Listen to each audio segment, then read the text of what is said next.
Sairam, Varsha. Sairam, Sairam. So tell us a little bit about that first time you were away from home. You were studying in the U.S. It was your early 20s. What did that look like and feel like for you? So the first 3 years took a lot of getting used to. But right from the time I boarded the airplane to come here, to come to the US, and till that first 3 year window, that 3 year period, he would send me calling cards. Like every few months, I would have something that I could not explain happen in my life. You know, whether one time I got lost in the mall in Chattanooga. It was my first job. I hadn't been driving more than a week. It was dark. And I came out from the wrong side. I parked my car on the other side, and just something that simple made me burst into tears. Like, you're not with me. You're not with me. Like, I'm scared. And next thing I hear, excuse me, and I turn around. I swear, there was nobody in the parking lot. And I see this gentleman over there, young guy in his 20s, wearing white and white, like white shirt, white pant, and saying, "You look lost. Where do you need to go?" And I'm like, "I can't find my car." And he's like, "Okay, you know, if you just like walk around the building and I'm gonna drive along with you. There are 2 entrances and your car will be on the other side, and then you can tell me where you need to go and I'll tell you where to go." This was like pre-GPS time, right? Didn't have a cell phone, nothing. Like, this was the dark ages. And so just as suddenly as this young man appears, he disappears. I get into the car with directions, turn around, and there's nobody.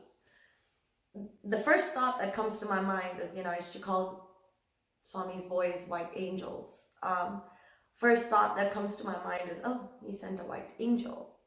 2 days later, I was in the post office and I had like a bitter fighting session with Swami that morning. I was like, you know, I miss bhajans. I miss all of that. And there's nothing over here. I don't even know if there's an organization here. I'm in that very morning, I'm in the post office to register for a phone line or something like that. I can't even remember why I was there. And I dropped my wallet and I bend down, and before I can pick it up, the person standing behind me says, "Sai Ram," because my wallet lands on the floor open and Swami's picture is there. And there's this African-American older gentleman, and he's like, "Are you a Baba devotee?" And I'm like, "Yes." And he's like, "Oh, you must come. We have bhajans every Saturday, every Sunday morning here in Chattanooga." And he gives me the address and he says, "I hope we can see you there. And we love to see people who are coming fresh from India. They can share their experiences, and we have a wonderful bhajan group." And that's how I came to join the center in Chattanooga, Tennessee, like in the middle of the South. Go from there to Minneapolis, and the very second person I meet there, "Oh, we have a Sai center here." So it's every step of the way. I felt that first 3 years, and I felt that because I complained so much. I think part of me complained to him so much that every time I felt like, oh, okay, I need his presence felt, I would increase my complaining. It was my way to kind of blackmail him to make sure that he continued to show his presence in my life. He, when times were really, really hard in my master's program, there was one time that, you know, I had a partner, study partner, project partner, who did not do what she was supposed to do. And I end up the night before this major presentation. Now in hindsight, you know, it's really nothing in the long scheme of things, but then it was 90% of my grade. She didn't do what she had to do, which was a financial analysis for some weird microcredit. And the reason I'm saying this is because you'll realize it. It was a financial analysis for a microcredit project in Lesotho, Africa. And I'm slaving over the numbers, which is not really my cup of tea, and this economics student was supposed to do that.